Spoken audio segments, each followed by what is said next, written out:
Hi, today I have Kathy with me, and she has got Parkinson, and she's got a good story to tell us. So, Kathy, who are you and where are you living? Hi, my name's Kathy and I live in Australia, about an hour out of Sydney. Yes, and tell us your Parkinson story. Well, I got told about 6 years ago now that I had Parkinson's.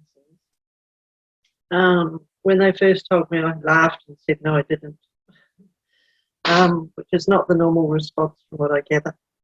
But I started off with a slight tremor, and it's the tremor that's been getting me most of the time since then. Um, I was in Brisbane, living in Brisbane at the time, and it started off as a subtle tremor, and then it just got magnified and magnified after that. I probably had it about a year before the doctor told me that I did. The doctor gave you a Parkinson diagnosis, is that correct? That's right. The doctor told me that I had Parkinson's, and I laughed at him and told him I didn't. Yeah. So he later did a scan. I've been told by 3 different neurologists since then that I've definitely got Parkinson's. Yeah. So you have no Okay. doubt that the doctors have diagnosed you as Parkinson's. Oh, they've definitely diagnosed me with Parkinson's. And in Good. the last year, they diagnosed me with multisystem atrophy, which Yeah, is and a word. how did that come up? Well, that came up because I wasn't responding to the medication in a standard way, which was partly because I refused to take all the medication that he gave me. Yeah. But I like to put a bit of faith in myself rather than just in the doctors. And they told me to take a lot of medication, but every time I started to get near with what they were telling me to do, my body was responding negatively, making me feel very tired and lethargic, and I was apathetic. I couldn't, if I dropped the remote on the floor, I'd leave the remote on the floor sort of attitude. And I thought that the more medication I had closer to what they told me to have, the more I got that feeling and the more I got other symptoms like constipation, other sorts of things like that. And they seem to be, in my mind, directly related to the medication. So why did you start to seek for alternative solutions or treatment? Well, I've always been a little bit alternative in that sort of regard. Doctors have tried to put me on various medications for like high blood pressure or something like that. But I mean, it's been proven that you can do things like improve that with diet and lifestyle. So I've always been a little bit more diet and lifestyle rather than taking a pill for everything. Yeah. So you search on the internet, or how did you find me? I'm not sure how I found you. I've thought about this a few times, but it was sort of like, I don't know, divine intervention or something. But I went looking. I've sort of spent the first 4 years or 3 years of Parkinson's reading an awful lot about Parkinson's and what people found and what they thought, and research papers and people's opinion and things like that. Then what happened was I was on a Facebook page, and I can't remember which one it was actually, and I saw a comment that you made, a link, and it was suggested another alternative approach. So that's why I clicked on that, and that was what, 6 months ago, Yeah, a maybe. little more, nearly a year. I think it was January last. Oh, Yeah, might have been yeah, too. yeah. So you actually won a competition I made. So you had 3 sessions with me. And Yes. what did you realize after these 3 sessions? Well, I had this theory in my mind that I'd been through a very difficult stage in my life when I was diagnosed. And I thought that tremor, because it's such a physical and noticeable thing, I thought that maybe it had to do a little bit with my emotions. So when you offered the 3 sessions, to win the three sessions, I thought, well, that's sort of along the lines of what I was wondering when I first got Parkinson's, and I was told I had it. And I thought I'd give that a go, be open-minded, and yeah, just incorporate as many things as I could find into my recovery, because I don't intend to go just down the standard Parkinson's road. I want recovery, or if I can't get full recovery, then as best as I can get. That's my So aim. after some time, you joined my online course about how to learn more about how to become better. What was your outcome of that? It's more a theoretically course. So what was the benefits from that? It got me thinking. It got me thinking about, because when I first I got diagnosed, I read that meditation could calm the body, and because I was working on the theory that maybe I was a bit overstressed, and I sort of somebody in another Facebook page had mentioned about stress.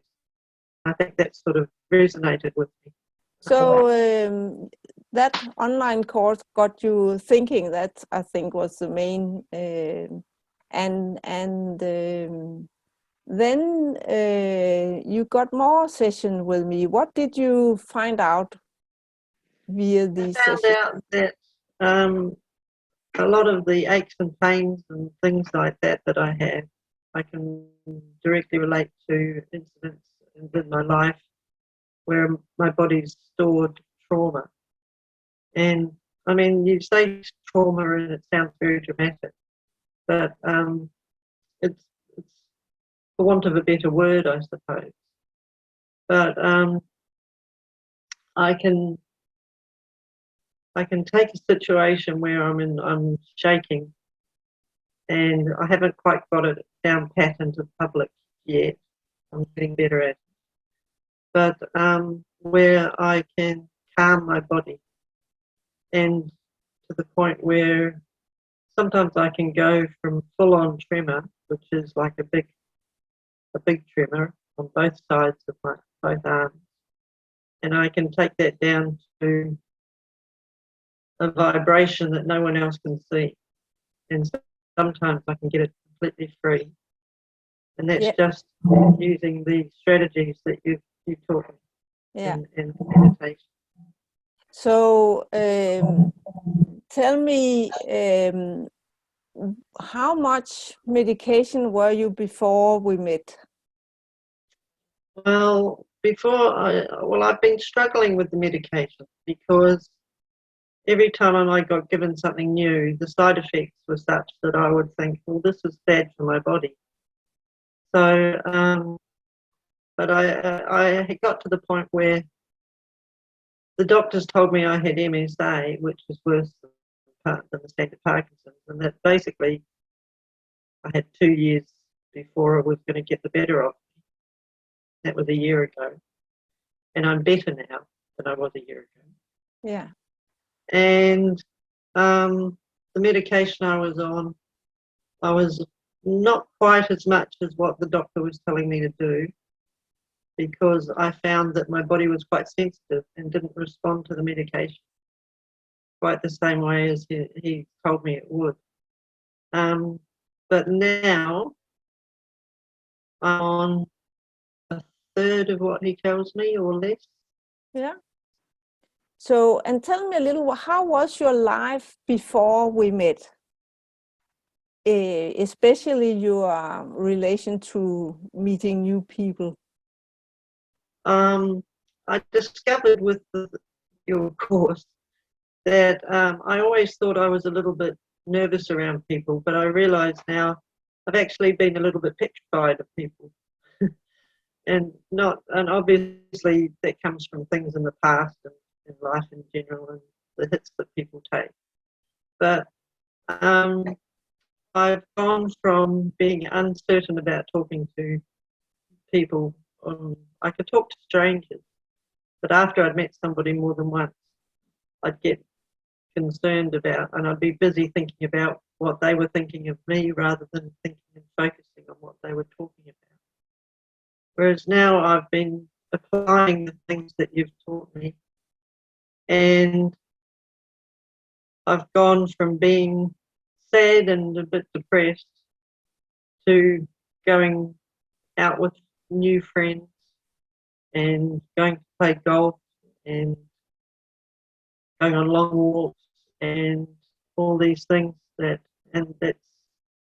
attitude change in me by you've shown me, if you know what I mean. You've kind of taken me back to who I was before, whereas I was sort of on a very downward spiral before. Yeah. So, if we take the big overview, how much a change is it for you? 80%. 80%? Yeah. 70-80% change. Yeah. Yeah. I was doing the best I could, but I was doing it alone, and I think that was quite difficult for me. And in hindsight, at the time I thought I was doing okay, but then I saw a photo of myself recently on how I looked 2 years ago, and compared to now, my friend said, "Wow, you look such a different person now, a completely different person." And that's really just changed, and once I've been applying the strategies that you taught me. I discovered through watching my actions and reactions that I kind of was constantly worried about what other people's impression of me was, or what other people thought of me, to the point where it was probably, in hindsight, I'd probably say it was more important than what I thought of me.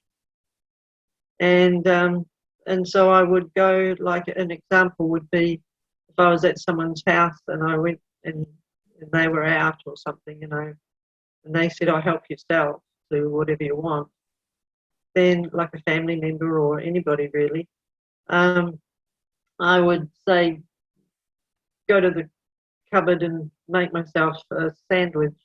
But when I put everything back, I would put it back exactly as it was, the way I found it, with the label facing the same way in the same position.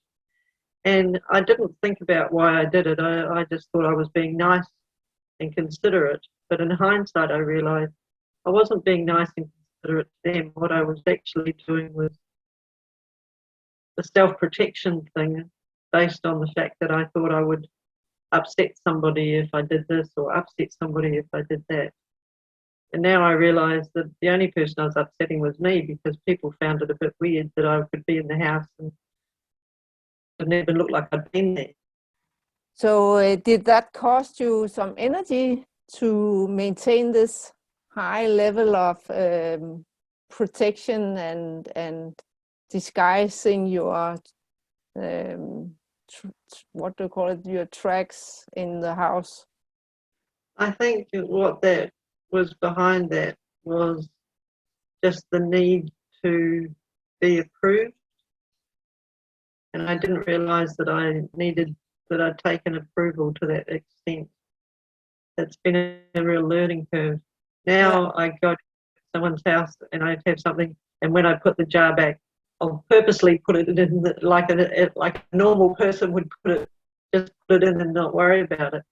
Yeah. Or, if I have a drink of water, I don't have to wash and dry the cup and put it away, kind of thing, which is what I was doing before. It was probably, in hindsight, taking me a lot of effort, which I hadn't realised that I was applying. And and I thought to myself I didn't have much focus and stuff, but I think my focus has always been in the wrong place.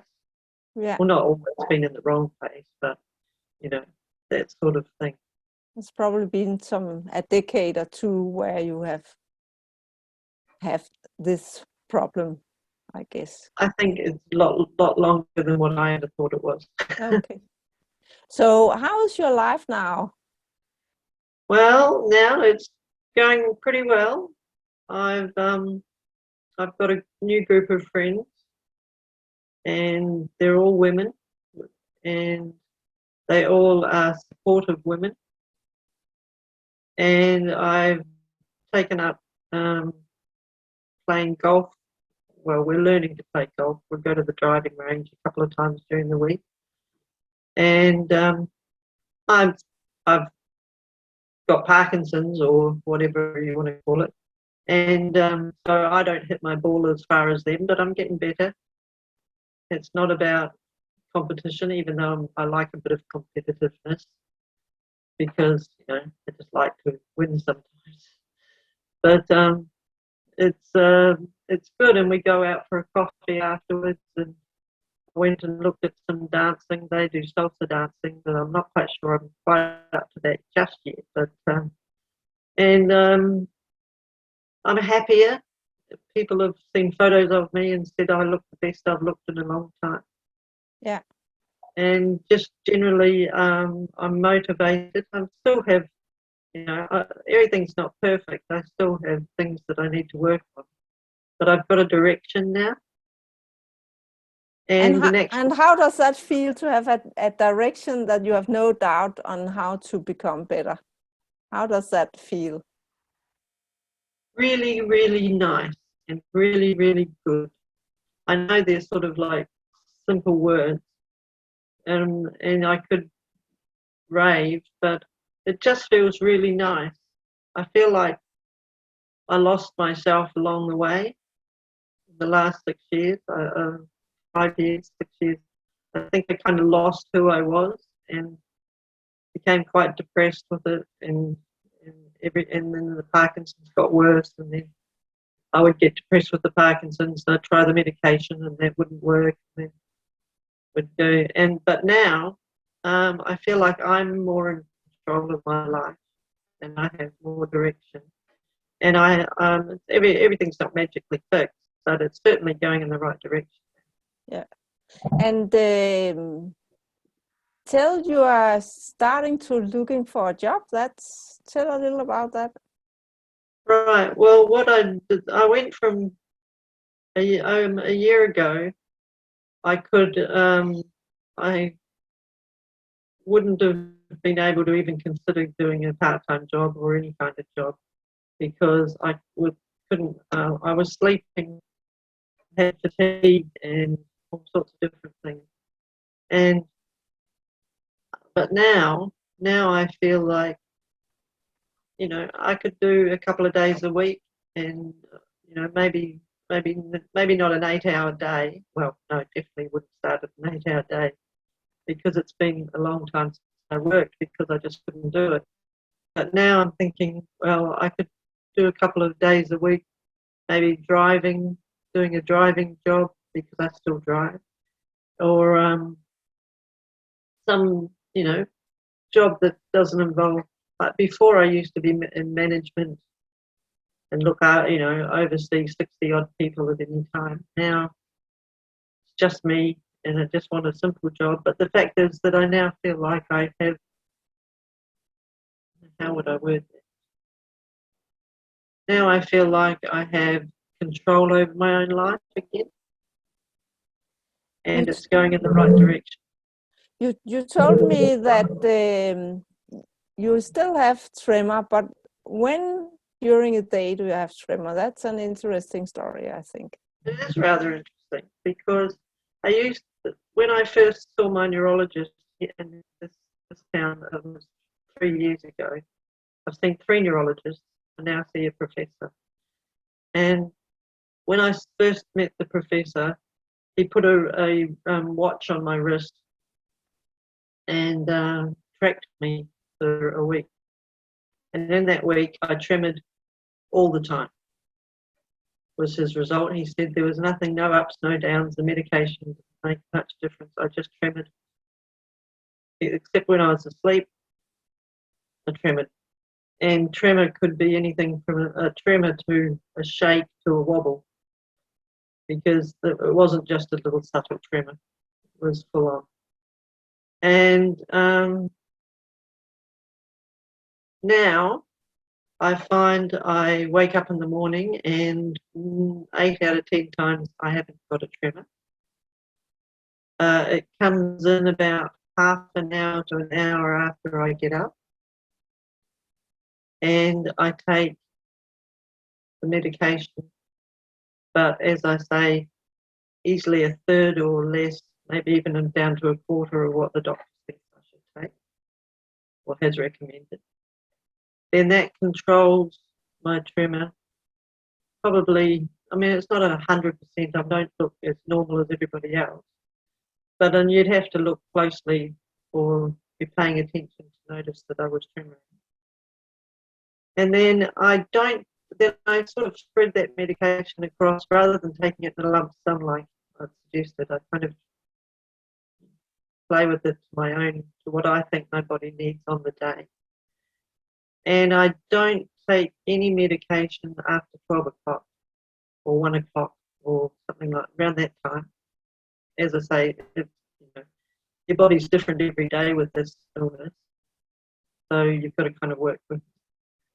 And then all afternoon I find I go through a patch where I'm guessing the medication kind of wears off a little bit, and I get a bit of a tremor, a bigger tremor comes in, but that might only last, rather than taking a pill when I see it, I'm not scared of it anymore. I'm not scared of the tremor, if that makes sense. So I take nothing for the rest of the day. And I find that about mid-afternoon, my tremor goes away, and chances are it'll stay away all night. So in theory, I have medication that lasts for about 6 hours, but then I spend another,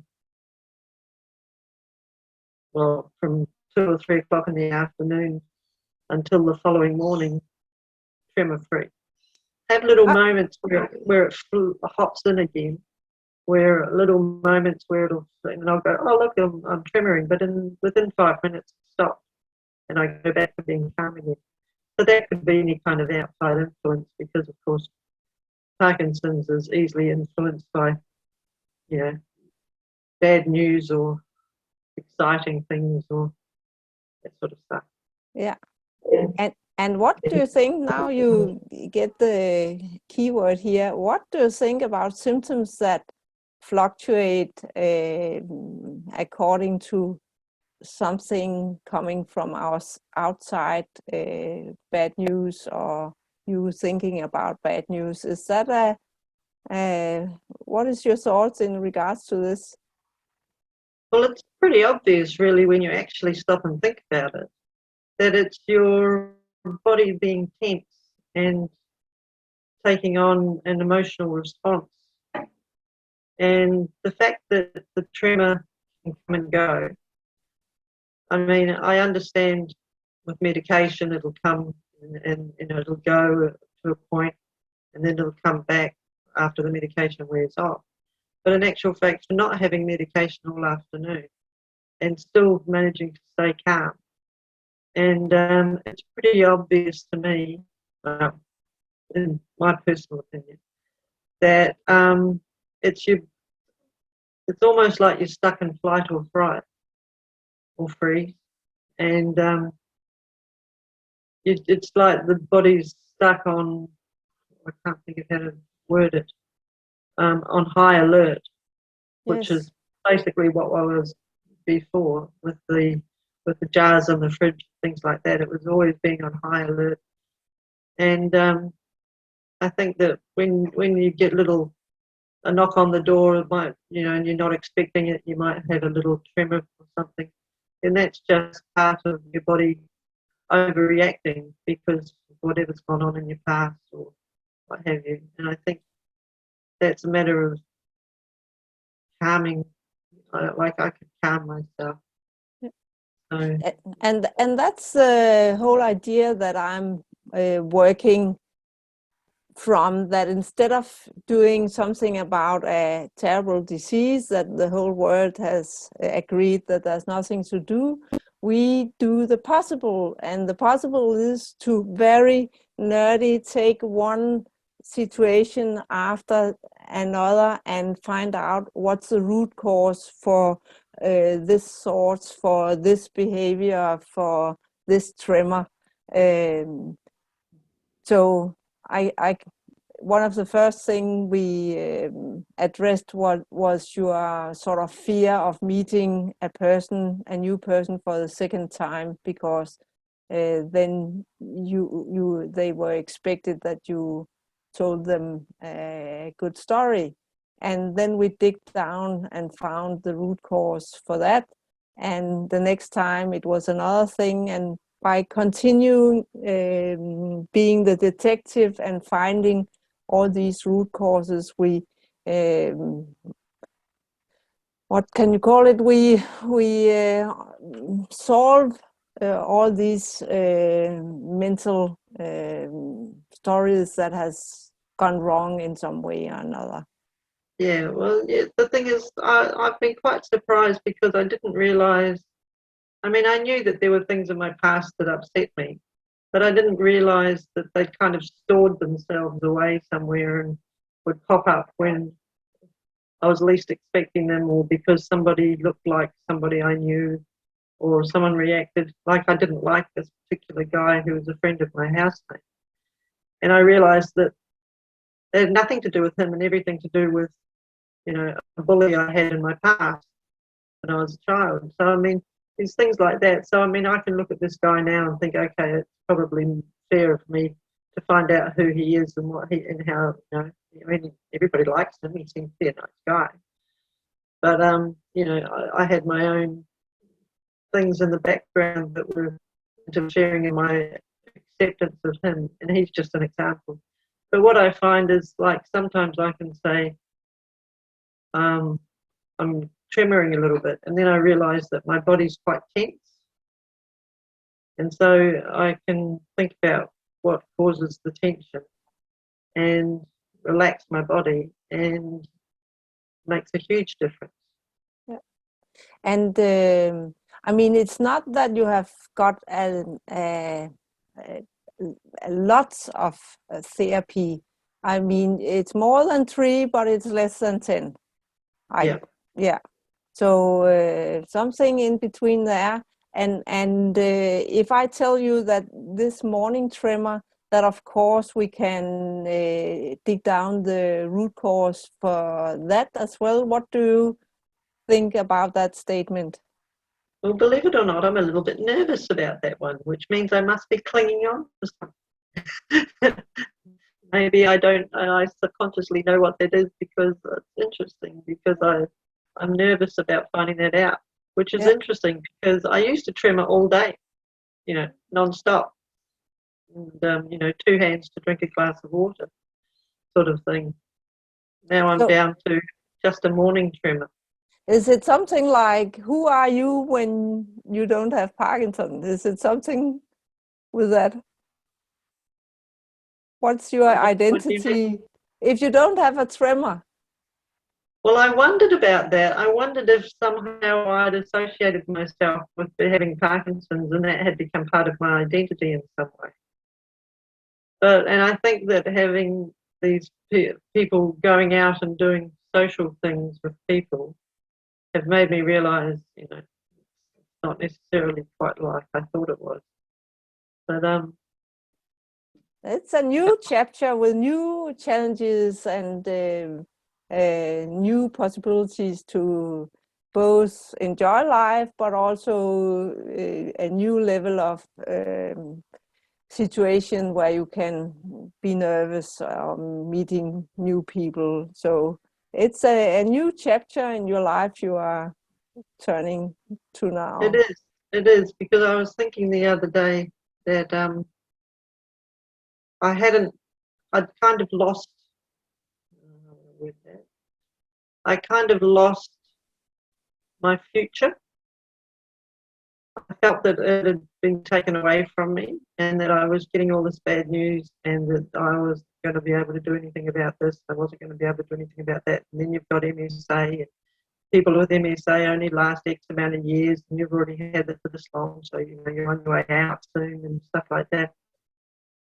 I forgot where I was going with it. So now you are turning to a new chapter. So now you are getting your future back. How does that feel? Is it good or is it challenging? It's not challenging at all. It's good. I'm enjoying every minute. I mean, sometimes, I'm not magically fixed. I still sort of, somebody says, do you want to come out? And I hear my first response going, no. But my second response is, sorry, forget that, yes. Oh, that's good. And so you are still working with yourself, being more open instead of taking your first more the safe choice of saying no. You are still working on the more open ways. Yeah, I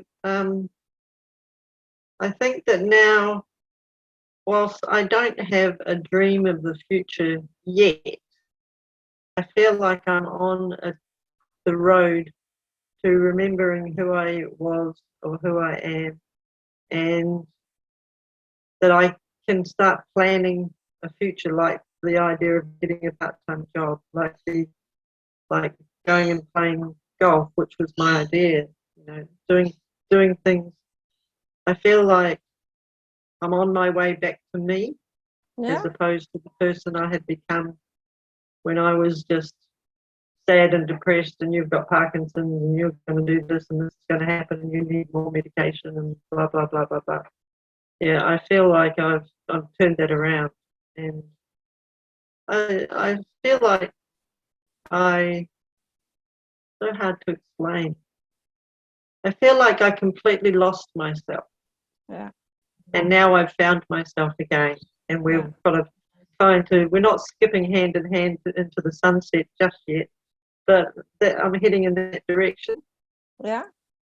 So another story, what do you think about doctors, neurologists that for free can say to a person, you have got Parkinson, you will only be worse and worse, or you have got this other MDSA?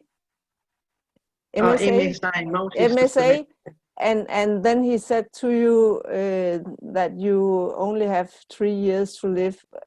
What do you think about that idea that you sort of give people a box to live in instead of saying that of course you can become better? How does that make people feel? Well, I know that personally it took away, as a friend of mine who's quite sick with a different illness, said to me, he said, they take away our hope, which actually I now realise is the name of your hope shortcut. But and I said, and I hadn't really thought of it quite that way, but it is. They take away your hope. They tell you that it's all doom and gloom and there's nothing you can do about it. Take all these pills, you'll have a temporary relief, and then it'll all be downhill from there until, something happens and you suffocate to death, something, these sort of things. I mean, what do you do with that information? You can, unless you're a very strong person, no matter how many times you say, I'm not going to take it on board, of course you do, you take a percentage of it on board. And they gave me a pamphlet. And the pamphlet was all about getting your life in order because you've got MSA. And at the beginning of every chapter, for about, no lie, that bigger paragraph, it was, you've got MSA, this is MSA, it's incurable, you're going to be terrible, it's going to get worse, you're going to need these major supports, you've got MSA, it's going to be terrible. And they said that at the beginning of every chapter, and I got to the beginning of the third chapter and thought, I'm not reading anymore. No. I'm not going to. And I skimmed what the rest of the articles were saying, but I didn't read the top chapter because it felt like I was. It was a terrible thing to do to me. Yeah, and it's And not called, everybody's like me. that's a biological term for this. It's called nocebo, and it is that putting do we call it that you put people in this box telling that it will only get worse, and then people, because they believe so much in the doctors and neurologists, it will be a fulfilling future. Yeah. Well, I mean, I could see that. I said when they told me that, which was a year ago, I burst into tears.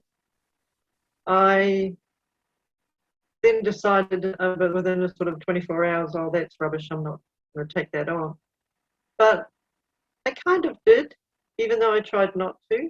I kind of did, because you'd go and see the neurologist and they'd take your blood pressure and they'd do these things, and they'd look at each other, and you'd interpret you'd try and interpret what you thought the look between people would mean and all this sort of stuff, and it was just negative all the time.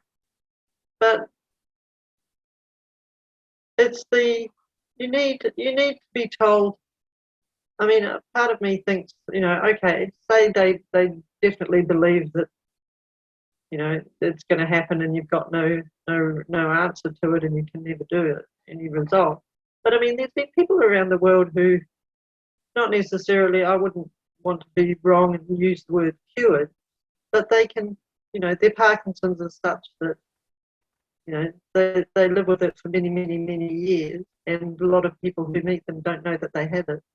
So it's not something that you need to make a big deal out of. But it's like they try and teach you to have Parkinson's as your identity.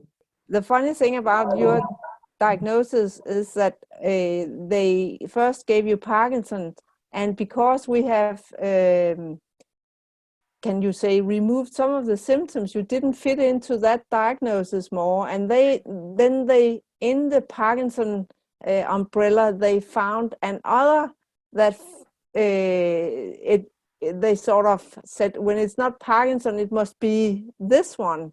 So they didn't look at you, they didn't look at your symptoms, they just say, okay, some of her Parkinson's symptoms is removed, then it must be something worse.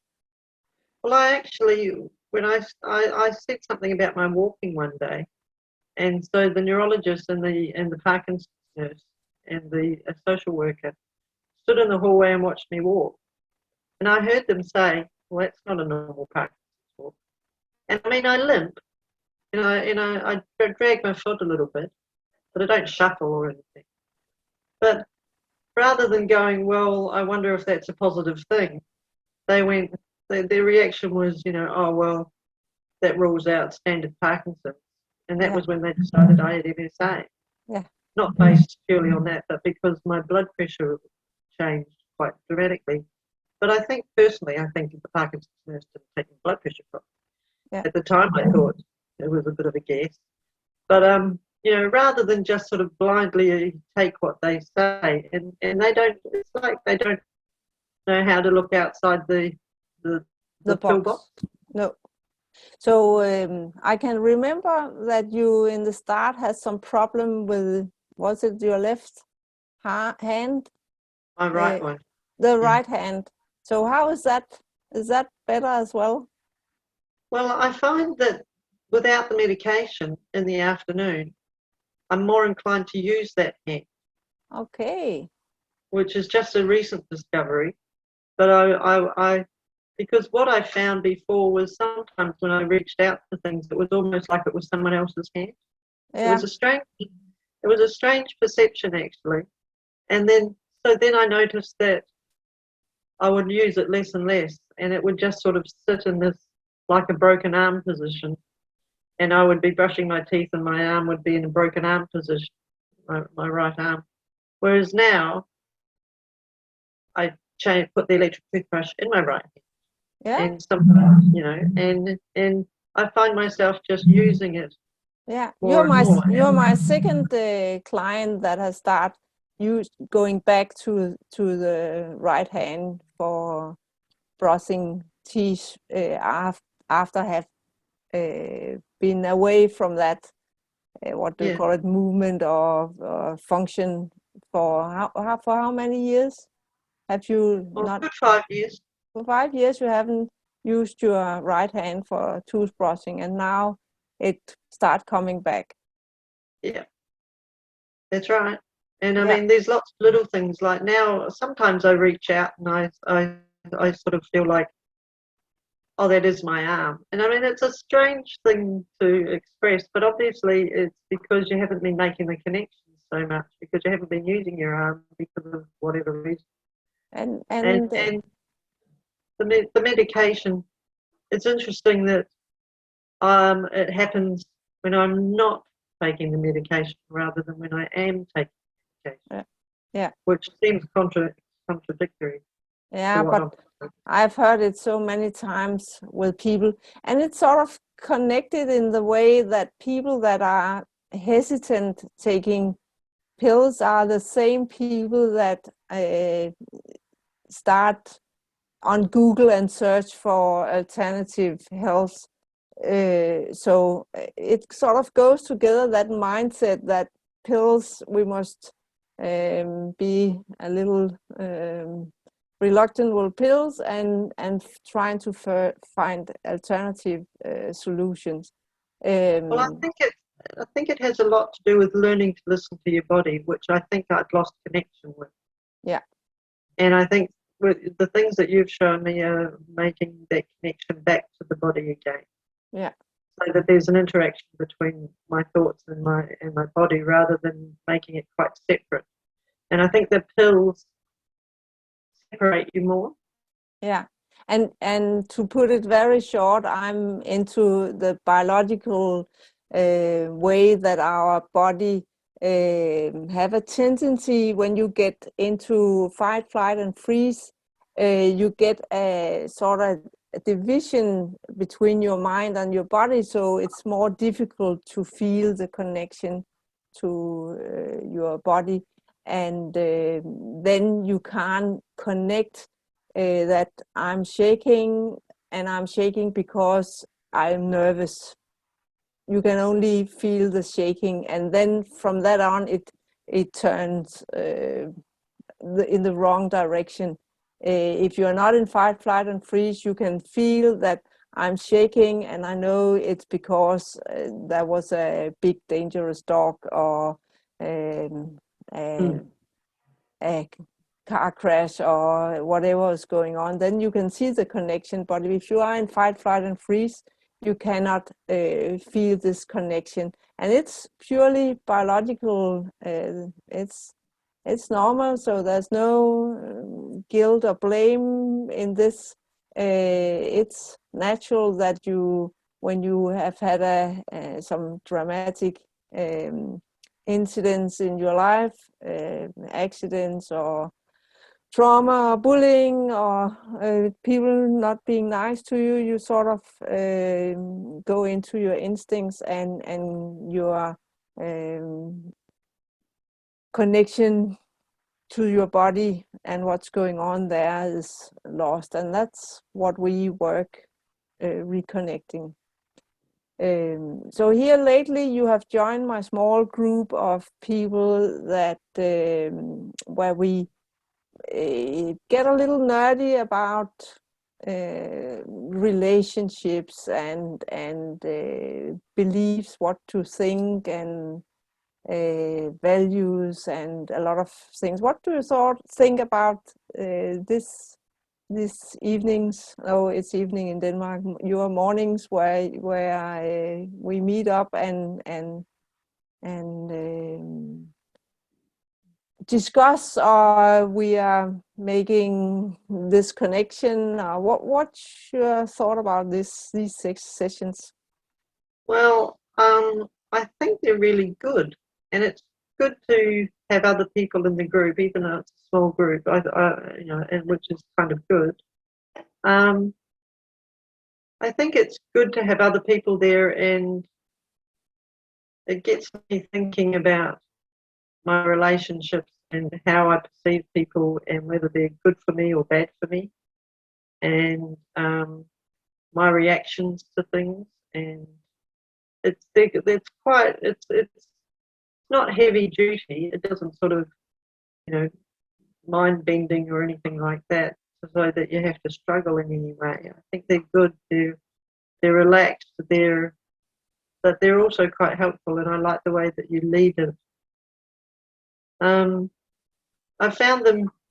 I often find, because it's early in the morning here, I wake up in the morning and I go, oh, really? Do I really want to do this? But by the time I sit down and say hello, I'm like, oh yeah, I'm on board. Yeah. And it's been, and each time it happens, I sort of walk away feeling a little bit renewed. Yeah. And like I'm on the right track, and oh yeah, I know what I'm doing. But I think I've really clarified a few of the things that have put me in a direction. It's hard to explain. Where I was a year ago was I was fighting to get better. Now I'm not fighting to get better. I just am allowing myself to get better. Yes. And I think that has a big change in my attitude, because fighting is probably what got me here in the first place.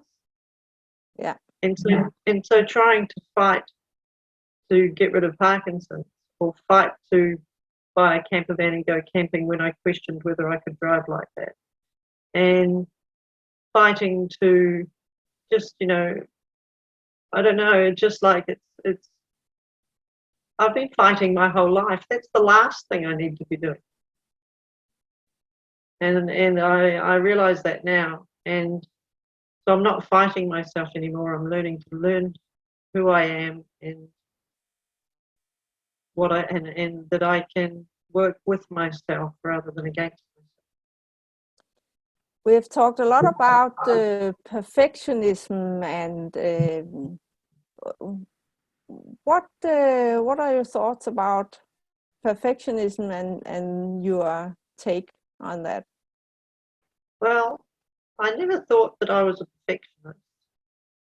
And I still wouldn't say that I was a perfectionist, but I was probably heading in that direction. Pretty high standards that I probably felt that I always failed on, or I think that was the motivation behind, like, always trying to be perfect, putting things back in place, and talking, and being worried that I wasn't being conversationalist enough because someone else was talking more than me and I wasn't talking much, because I'm naturally a quiet person. So what is your level of perfectionism now? Well, if we put what I had before, because I never thought of myself as a perfectionist, even though I probably was a bit, I would have put myself as a perfectionist at the beginning of the year at 80%. I would now say I'm 40 or 30. Yeah, that's good, because you had high standards when you were meeting new people. You expected that you should come up with a good story, and because it was too much pressure, you said nothing, and the other guys told a good story, and that was very fine for the first meeting. But then at the next meeting, you put a extra pressure on yourself to find this good story, and because it was too big, you preferred not meeting people the second time. Am I right? You are correct, totally correct. Because what it was, I'm not, and it's okay to say this, I'm not a good storyteller. And I compared myself to people who were good storytellers. I'm in Australia, they're known for being able to tell a good story. And I wanted to be like that, because like 20 odd years ago, I used to say to people, so what did you talk about? How did you talk about that? What, I'm no good at that. Why can't I do that to myself? I'd say, well, you ought to be able to do this. Other people can do this. And I put a lot of pressure on myself. And first meeting is easy because you're not really saying anything about yourself much, or you're saying whatever. But the second time, they need to, people like to converse and have turns in conversation.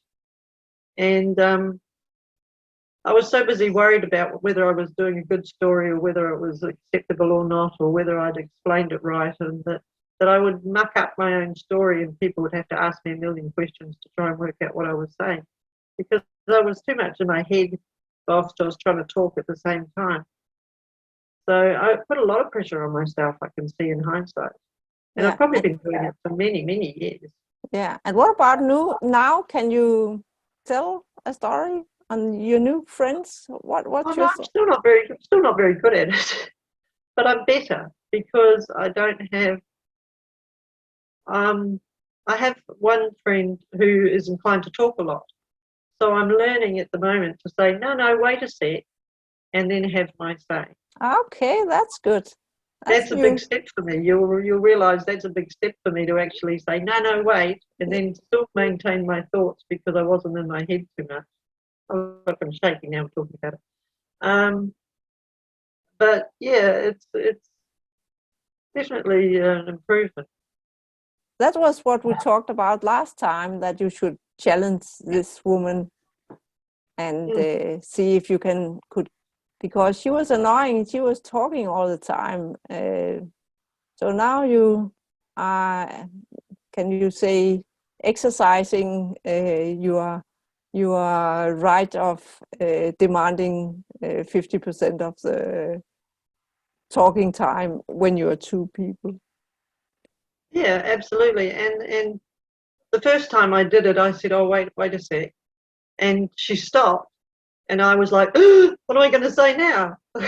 Because I was, but then I've done it a couple of times now, and she's quite happy to stop talking. Yeah, okay. Which is good. And then, I mean, sometimes I stumble a little bit when I get started because, this is a new skill to learn. But she listens. Yeah, and you actually, when we talked last time, you didn't believe that she could listen. No, I didn't, but she turns out I was wrong. Yeah. Blah, blah. So, and that's, you're always two people interacting. So if one person are changing, the other person will follow. So it's get a dance. So if one person is standing still, the other one have to dance all the time. But when you start moving and talking, then it's a dance. Metaphor that you have a dance together. Yeah, that's a good analogy because it is like a dance when you're actually interacting and people are going back and forwards. And I think it's wonderful that you are taking this step and challenging this, and you will become better and better and better, and she will probably get more and more happy that she get new stories. Yeah, well, exactly. And I mean, it was only a week or so ago that we were talking about it, and I think we've done it a couple of times, but it's applying it is worrying about applying it is probably harder than actually applying. Yeah, you're so good. It's the mental story that you tell yourself that you can't do or whatever. Whereas it's just, I saw this movie last night that said you only need 20 seconds of courage. Okay. Because of that, and that's kind of a really good idea, and I've sort of tucked that away in my memory because you think, do I do this? Do I hug a person? Do I say this to somebody? Do I do this? Well, it only takes 20 seconds of courage to actually, take the chance, and the outcomes have been good. Yeah, and often people think it's natural because they don't know it's a challenge for you, so they just grab whatever you're coming with as a natural thing? Well, I actually realized not so long ago that I thought I was, how do I explain that? I thought I was looking like I felt, and I felt pretty bad for a few years now, with medications and Parkinson's symptoms and all the other things that go on in life. And I felt that, and I would say to somebody, "Oh, I'm sorry, I'm doing this," and they're like, "You weren't doing that." Or I'd say, "Oh, I'm sorry, I look like this," and they go, "I didn't notice." Yeah. And I started to realize it was all me with this negative attitude about myself. And I've realized that what I look like on the outside has nothing to do with necessarily what's going on the inside. No. People see me and then they wonder why I react a certain way, and then they treat me differently, and then I see them treat me differently, and then it becomes this negative cycle. Yeah. Whereas now I realize just being me is fine. Yeah. And that's the end goal of this. As soon as you feel like you all the time, there's no reason for this tremor, because that's you setting yourself up for failure in some way, or pressure, or stress, or something like that. Yeah, for sure. So the last thing, do you think that other people can do the same as you have been doing the last year? Oh, definitely. It's it's not been how do I?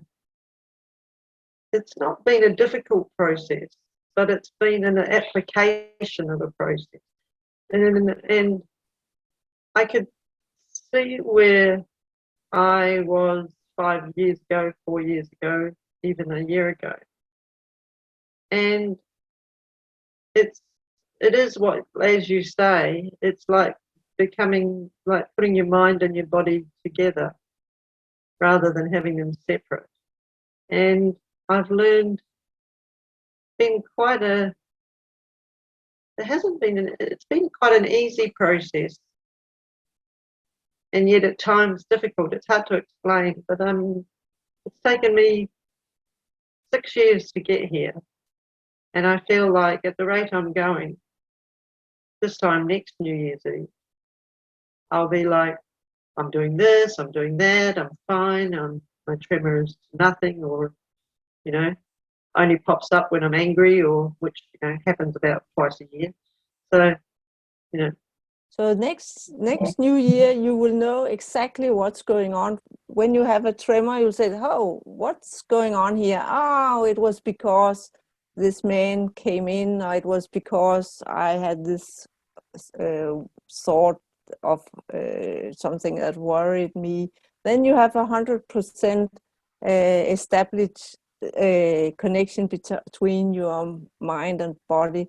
And it's got a name, it's called Interreception, that something is going on in your body.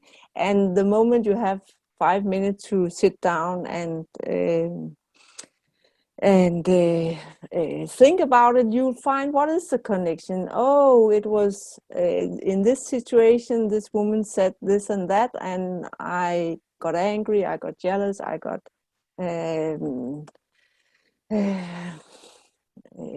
too excited, or whatever happened, and then you can have the choice, what can I do the next time this happened? Can I is it so important that I need to do some trauma work? Can I prepare myself in any way, and so on and so on? Yeah, it sounds strange to me when I first heard it, to sit down and spend a bit of time looking at yourself and why you reacted or did whatever, or the tremor started or whatever. But makes perfectly good sense now. I've learned a little bit that you've got to keep, you're a whole person. You're not two separate people. You're a whole person, and you have to work with the whole. And it's sometimes I don't know, you think, oh, what's the point? It's not going to make any difference, but it does. And and you're just spending that time sort of relearning about yourself.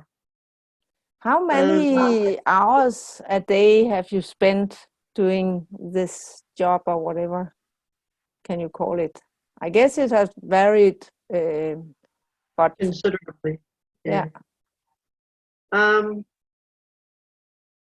That's probably not the best question to ask. I mean, Because is it 10 I'm hours not a really. day, or is it? I think if you added it all up together, because I don't sort of lie down for an hour or sit down for an hour and think, mind you, I did a few weeks ago. But I kind of keep it in mind all the time. Yeah. And then when I have a few minutes, I sort of go, how did today go? Or how did you react to this? Or how did you react to that? But because there's more symptoms than just tremor. I mean, I concentrate on tremor because that's the most annoying one. The second most annoying one is the way I walk, but because it interferes in my doing exercise. And there's a couple of other minor sort of symptoms, but I notice they're worse the more medication I take, rather than better with the medication. So I think my personal opinion is I think that sometimes the doctors have learned the reactions that people have to the medication and think that that's Parkinson's. I know it sounds a ridiculous idea, and maybe I'll be proven wrong on that, but it just seems that the direction that people are taught to take is not the right direction. Whereas I think like the things that you've shown me means that I can spend that time with myself, and then probably across the course of the day, it would probably be 20 minutes, half an hour. No, that's what can we say? It's a short period of time, but it actually have helped you during this year. Well, that's because I've kept the idea in the forefront of my mind.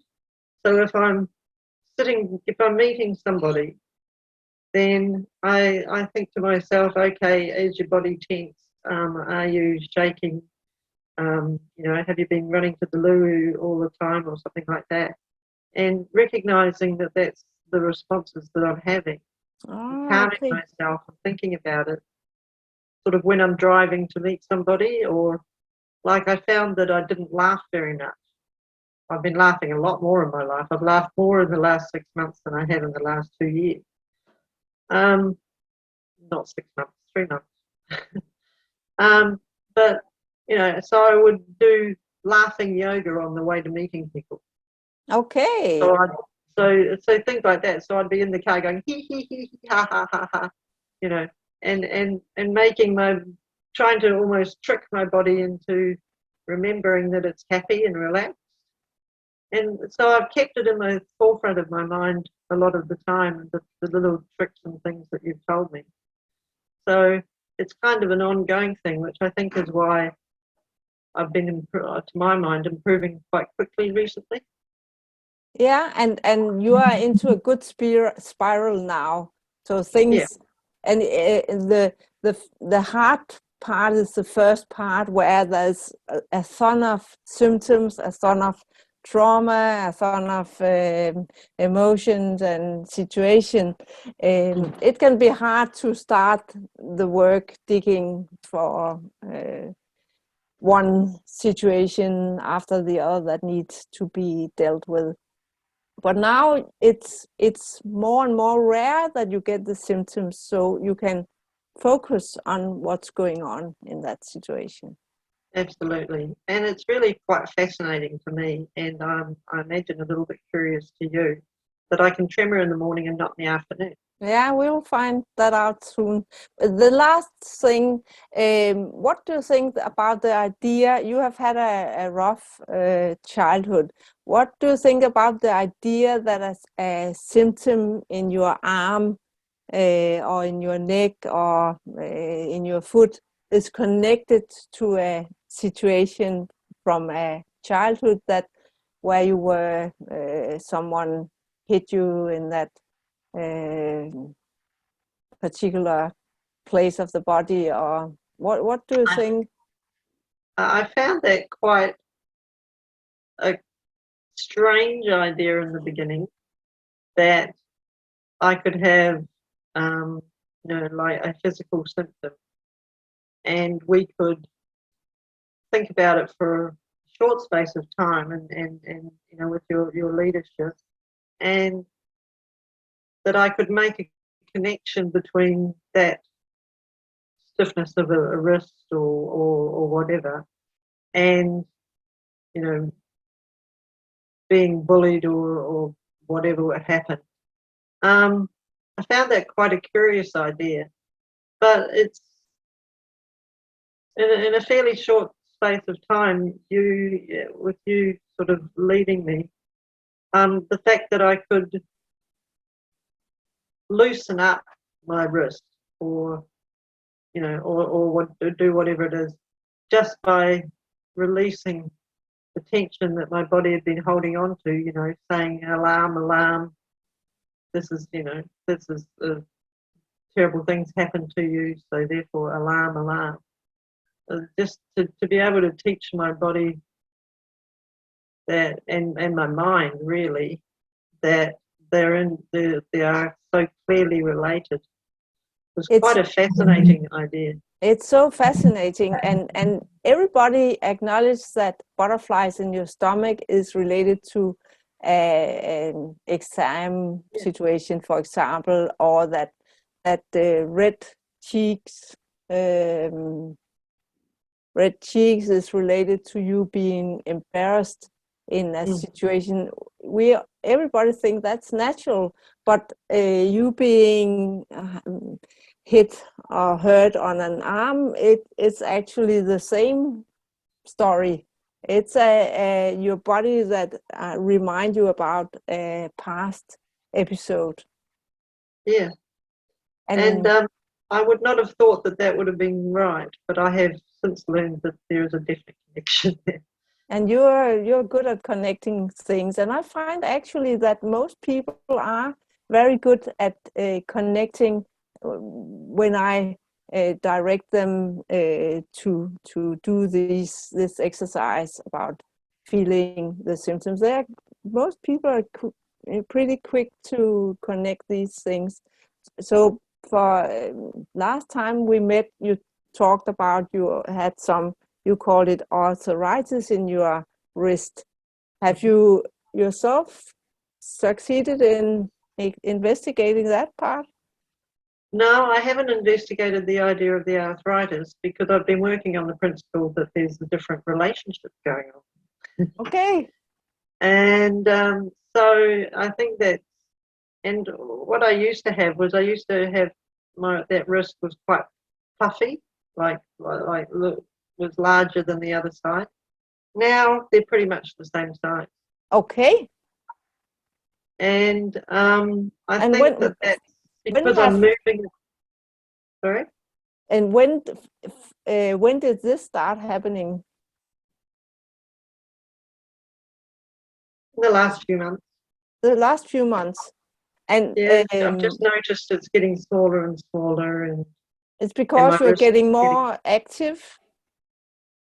No, I don't think it's related to activity. I think it's more to do with the fact that I'm relaxing my muscles, and that I'm moving my arm more, and I'm trying to incorporate myself into having a full body rather than part of a body, if you know what I mean. Yeah. I mean, that's really fantastic, because what I hear is that you have learned both the theory and the techniques that I've been learning you, and you are started to integrate in themselves. And so this is something I haven't heard about. So you have started being your own therapist, if I could put it that way. So yeah, I suppose so. Yeah. So that's also because you can speed up the process. It's not me and you meeting on seldom occasions. It's you taking the leadership, integrating all the knowledge, all the techniques about what I've learned and teach you about how to do this. And that's where actually the goal is, because my goal is not that we should meet every month for the rest of your life. My goal is that you should learn all these things and being able to use them, because life is challenging. So from being somewhat introverted, now you start a more extroverted life again, and meeting new people, being new situation, maybe a part-time job. There will come new challenges that put a pressure on you in some way. And now you've got the tools to nearly all situations. Well, I hope so.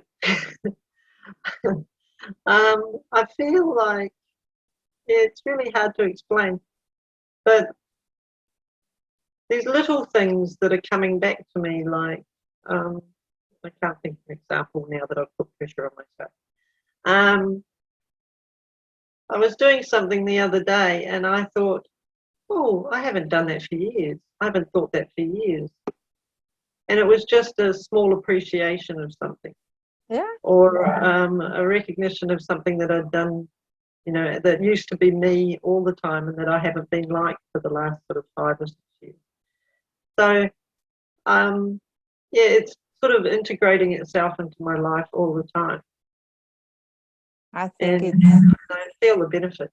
I think it's fantastic, and I really hope. I've been trying to shout out in the world about this, and I've not been very successful. But I really hope that you guys that have been listening to this, that you start your own journey and find your way on how to become better. And as Kathy found out that I called my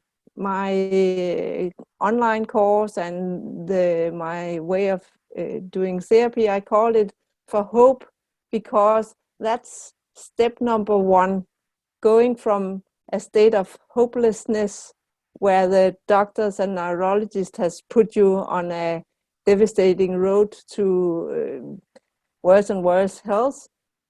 Then getting new hope is step number 1.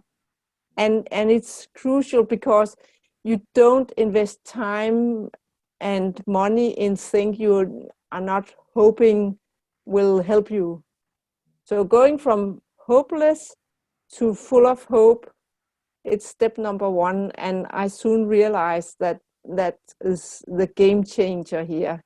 Getting rid of all the old belief that nothing can be done, that you will get worse and worse, and getting onto a new track where there's hope and there's a lot of things to do. And I made this hope as a first step, and then an O, that you observe your symptoms, because doctors and neurologists, they make do you have tremor or not? They seldom check how big this tremor is or for how long time. And by being nerdy about this observation of yourself, it's learning to reconnect to your body and finding out what's going on, and that your symptoms are related to stress. And then the P in hope is to pacify this stress in using 4 strategies.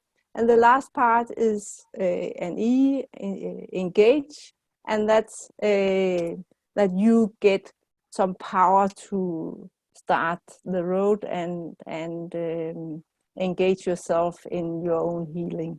So that's on purpose that my name is on my course is Hope. And the shortcut is that I've used 5 years to pick up all these tools, all this knowledge, visiting web pages and videos with people that have collected knowledge, and then, like we put our children in school, we don't expect them that they can read and doing the math automatically. We put them in a school with teachers that can teach them how to put all these codes together. So that's what I have. It's a shortcut that instead of finding it out yourself, you meet skilled people that know exactly how to do. So what do you think about this concept, this way of structuring your healing? I think it's a good way, and it's, I think you've used the hope quite really well, actually, because it is. I've been through the process that you have suggested, the observe, pacify, and that sort of thing, and you sort of need to be aware of it all the time. Well, not all the time. It's not a bore to do or something, but it's definitely the steps to take from my perception of it, because it's a way of relearning who you are and how you respond to things. And you're right, like you don't expect to be able to do it or everything at first, because if you did, then you're hanging on to that perfectionist attitude, and which is part of the thing that's got you where you are today anyway. So I think that your approach is really good. It makes sense, and it's not a struggle. It's a good learning curve. Yeah, that's good. And again, the struggle and the perfectionism and the pressure, we must get rid of that, because it's where that brought you into this disease, that you have got these very strong, and in the work life it's very good things to have, but not when you're deceased. You must get rid of all these things. Yeah. I'll say thank you to Kathy for this update. When I heard that she improved a lot the last 3 months, I grabbed her again, and I hope we'll soon have a new update so we can get rid of the morning medication. That would be nice. It's just to keep on being nerdy and persistent. We'll find out. Yeah, for sure. Yes, Thank we you very say much.